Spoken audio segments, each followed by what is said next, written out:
네, 안녕하세요. 여러분들의 구독과 좋아요로 이 채널이 유지되고 있습니다. 네, 영상 속도는 1.5배를 추천드리는 바이고요. 항상 구독자님, 멤버십 회원님들에게 감사하다고 말씀을 드리면서 제 본 영상은 추세 기반형 투자 분석 영상이기 때문에 참고만 해두시길 바라겠습니다. 네, 이번에 이제 부채 한도 협상 내용 결과가 이제 거의 임박했는데요. 일단 상원도 통과가 됐고 대통령 사인만 남아져 있는 상태이다 보니까 지금 상황이 뭐 나쁘지 않습니다. 예, 오히려 그 시점으로 인해서 대부분 나스닥도 좀 좋은 평가를 보여주고 있고요. 네, 보여주고 있고 오히려 조금 더 올라가고 있고요. 예, 올라가고 있고 그 다음에 비트코인도 마찬가지로 요즘 분위기가 약간은 약세를 좀 보여주고 있지만 그래도 어느 정도 가격대를 좀 지켜주고 있는 모습을 볼 수가 있습니다. 그리고 도미넌스도 약간은 빠져주고 있는 모습을 또 볼 수도 있고요. 그래서 지금에 있는 이 자리를 어떻게 또 봐야 되냐라고 이제 계속 이야기가 나올 것 같은데요. 제가 생각하는 방향은 여기서 조금 더 횡보하려고 하는 습성이 조금 더 있을 것 같다라고 생각이 듭니다. 이게 방향성이 나오려고 한다고 하면 아무래도 좀 더 시간이 필요할 것으로 생각이 들어요. 그래서 아마 이쪽 횡보를 조금 더 하지 않을까, 추세 기반용으로 저는 그렇게 좀 생각이 들고요. 이번에 이제 주요 이슈 사항을 좀 보게 되면 금감원의 5대 거래소 비공개 소집했고요. 코인 증권성 논의를 한다고 합니다. 근데 저는 국내에 있었을 때에 따른 투자자 보호를 제외한 나머지 쪽에 대한 논의는 의미는 있지만 이게 결코 우리에게 도움은 안 된다라고 이야기를 하기도 했었고요. 그 다음에 메이커다오 커뮤니티에서 12.8억 달러 미국 국채 추가 매입 제한을 통과를 했다고 합니다. 그리고 5월에 비트코인 채굴 수익이 9억 달러, 전월 대비 13.7% 정도 올라왔다라는 게 좀 눈에 들어왔고요. 중국의 메신저 위챗에서 비트코인 시세 서비스를 제공한다라는 게 되게 상징적인 의미라고 보시면 될 것 같습니다. 또한 이번에 부채 한도 협상 이후 시장에 따른 분위기도 요즘 계속 언급이 되어가고 있는데요. 막대한 부채로 인해서 여러가지 위험자산 시장에 따른 타격이 있을 것 같다라는 주장도 매우 많이 나와주고 있는데요. 제퍼리스 쪽에서는 현금이 많은 회사가 짱일 것 같다. 10년간 저금리 부채 비용에 타격이 올 것 같다. 이런 이야기가 나오고 있습니다. 요즘 뭐 미국의 지금 물가가 좀 많이 내려왔다라고 이야기를 하고 있지만 팀 문화에 있는 평균 추이가 뭐 영상을 저도 보니까 15에서 18% 정도 되는데 이것보다 더 많이 달라고 하는 추이도 좀 많이 있다라고 하더라고요.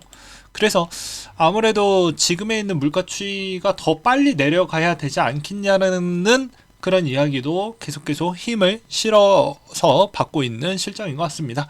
또한 요즘 학생들에 따른 여러 가지 학비의 대출이나 그 다음에 그걸 일부 탕감을 해주겠다라는 게 이번에 부채 한도 부분에서 어느 정도 영향을 끼쳤기 때문에 이 고용 시장은 한동안 이게 내려가기가 정말 어려울 것 같다라고 저는 생각이 들기도 했었고요. 그 다음으로 이제 머스크의 또 다른 또 안 좋은 소식인데 도지코인 사긴 집단 소송.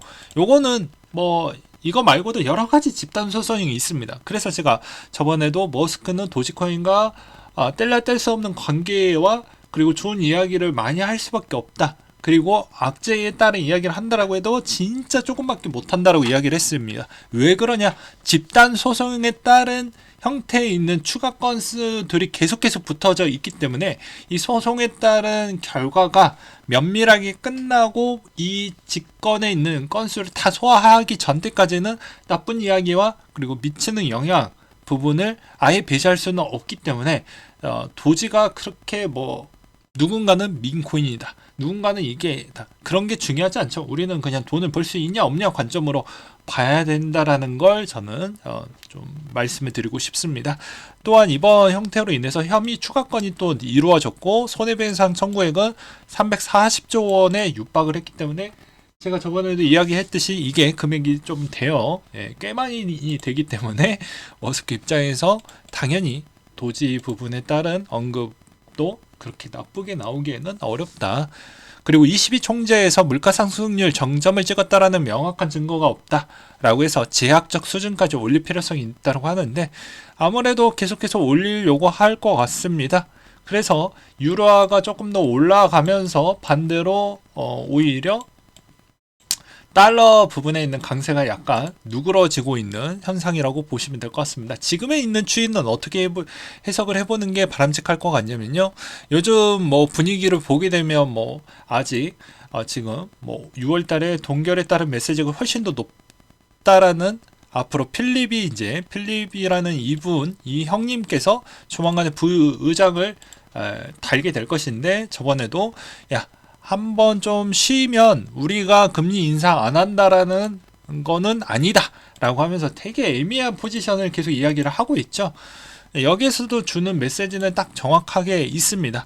아직 물가를 이제 서서히 좀 잡을 만큼 잡았는데 아직 이게 완만하게 더 이렇게 좀 다질 때까지는 우리가 함부로 그렇게 좋습니다 하는 순간 물가가 한 번 더 튈 수 있는 과거에 있었던 이력이 있었기 때문에 약간 계속해서 무언의 압박감을 주려고 이런 액션을 계속 취해주고 있다 이렇게 보시면 될 것 같습니다. 그리고 또한 6월 달에 대부분 금리 인상 안 할 것 같다라는 주장이 계속해서 높아지고 있기 때문에 이것도 6월 달에 안 한다라고 해서 7월 달에 또 안 한다라고 보기에는 어렵습니다. 아무튼 뭐가 됐든 간에 한 번은 더 할 것 같긴 하는데 이걸 되게 질질 끌어서 갈 것 같고요. 그 다음에 이제 동결로 갈 확률이 기간이 상당히 길다라고 했죠. 역대 최대 기간은 1년이 조금 넘었고요. 그리고 평균 추이로 보게 되면 6개월 정도 내외로 끊었다라는 것도 여러분들 가계 그러니까 여러분들 가정에 있는 가계부를 작성을 하실 때도 뭐 대출을 대환대출 요즘 상품도 많이 나오고 있잖아요. 갈아타기 좀 좋게끔 그렇게 해서 어떻게 보면 국민에 있는 다른 그런 이자 비용도 좀 축소하기 위해서 여러 가지 좀 그런 내용들도 많이 나오고 있으니 잘 비교를 해 보시면서 갈아타실 분들은 잘 갈아타시고 그 다음에 이런 것도 잘 추이적으로 실탄 조통 간에 이런 것도 좀 알고 있어요. 대부분 가정의 대출도 또 있을 거니까 잘 대응하시라고 이런 오지랖 이야기를 좀 했습니다. 그 다음에 이제 노보그라츠가 이런 이야기를 했는데요. 대규모 투자자들은 금리 인하가 기다리면서 방관하고 있다. 실제 금리 인하가 들어가면 암호화폐 급등할 것 같다. 근데 저번에 저는 데이터 기반으로 설명을 드리기 때문에 최장 1년 그리고 동결 시점에서 최소 6개월 정도는 깔고 가야 된다. 그러니까 6개월에서 1년 사이 정도에서 어느 정도 중절 시점이 나오던지 아니면 1년이 조금 더 길게 더 갈 수도 있어요. 그건 이제 여러 가지 연준이 만족하는 PC 물가나 실업자 청구 건수가 잘 나와줘야 된다라는 전제 조건이 깔게 되는데 지금은 상황이 그게 되려고 하면 시간이 좀 더 필요하다고 저는 생각이 들고요. 그 다음에 비트코인, 이더리움 가격 조정 덕분에 변동성 줄었고 향후 6개월, 2년, 3년 내다보면 유망한 투자이다 라고 계속해서 언프를 하고 있는 실정입니다. 그 다음으로 아비트럼에서는 이번에 코인원의 상장을 좀 했는데 코인원 약간 좀 처맞고 나서 정신을 좀 차리는 것 같아요. 요즘에 이제 조금 괜찮은 애들로만 이제 상장시키는 이런 좀 웃긴 모습을 좀 볼 수가 있겠고 저번에는 처맞기 전 때까지는 김치코인만 계속 상장을 시켰죠. 그 다음에 이더의 소식인데 디플레이션 지속 테더의 시총 최고점에 돌파했다. 지금 시총이 대략 한 111조 원을 돌파해서 상당히 여러 가지 커뮤니티에서도 시끄럽게 이야기가 나오고 있는데요. 일단 이더리움 내용 먼저 보도록 하겠습니다. 디플레이션 지속으로 발행량 4배에 가까운 소각을 보이고 있는 중 소각의 원동력은 압도적인 비중은 디파이라고 있습니다. 그러니까 디파이가 잘 돼야 이더도 잘 된다. NFT가 잘 돼야 이더가 잘 된다. 그리고 레이어 2의 가동성도 이더에 상당히 영향을 많이 준다. 이렇게 그냥 간단하게 생각하시면 될 것 같습니다. 말 나온 김에 이제 테더를 좀 보고 가도록 하겠는데요. 지난 1년 동안 테더에는 어마무지하게 진짜 성장을 많이 보여주었습니다. 그렇기 때문에 이게 반대로 해석을 해본다고 하면 테더가 이렇게 올라간 만큼 이게 내려간다라고 하면 이게 둘 중 하나가 되겠죠. 인출. 근데 인출이 지금 원활하지 못하니까 오히려 가봤자 코인으로 갈 확률이 매우 높다.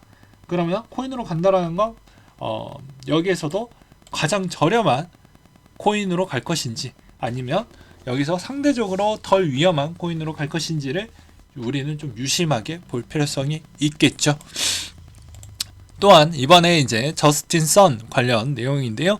암호화폐 겨울에도 불구하고 트론은 그냥 수치화적으로 보여주고 있습니다. 트론의 생태계가 여전히 잘 돌아가고 있어서 트론의 가치가 계속 올라가고 있다라는 기사를 또 볼 수가 있었습니다. 또한 이번에 중국계 홍콩 코인 정리표라고 해서 닉네임 항상 운능 히잉님께서 올려주셨던 내용인데요. 자, 내가 정리해놨던 표를 한번 보고 그냥 참고만 해봤으면 좋겠다. 차이나 코인, 홍콩 코인, 차이나 디파이 코인, 차이나 AI 코인, 차이나 시큐리티, 차이나 게이밍, 차이나 커뮤니티, 차이나 IoT, 차이나 서플라이 체인, 그리고 국내 거래소에 상장되어져 있는 거 이렇게 되어져 있어요. 요즘에 뭐 리니어 파이낸스 뭐 논란거리가 좀 많이 나오고 있는데 우리는 그냥 선택과 집중으로 가던 형태로 가는 게 맞지 않을까 싶습니다. 여전히 비트코인 약간 좀 재미없게 계속 흘러가고 있는데 이 시점도 잘 넘어가 보면 별거 아니다 라고 저는 말씀드리고 싶습니다. 반면에 이제 아무래도 요 시점 기반에서 동결까지 있는 기간을 또 섭렵을 해본다고 하면 아무래도 올해까지는 그렇게 좋은 퍼포먼스를 내기에는 어렵습니다. 단 이제 반감기에 가까워지는 그 시점은 우리는 대형 코인들 중에서 좀 관심 있게 볼 필요성이 있겠고, 이제는 라이트코인도 60일밖에 안 남았고, 그 다음에 비트코인 300일, 그리고 또 보게 되면 나머지 SV나 BK도 거의 비슷하게 남아주었다, 이렇게 보시면 될 것 같습니다. 그래서 아무래도 이제 못해도 기존 형태에서 과연 똑같은 퍼포먼스를 비트코인이 보여줄지 아니면 다른 움직임을 보여줄지, 그리고 그때 상황에 BRC20은 어떤 위치에 있을 것인지, 이런 거, 그리고 디파이는 또 어느 위치에 있을 것인지, 이런 것도 잘 보시면서 대응하시길 바라겠습니다. 네, 오늘 내용은 여기까지 준비를 했고요. 이상으로 마치도록 하겠습니다.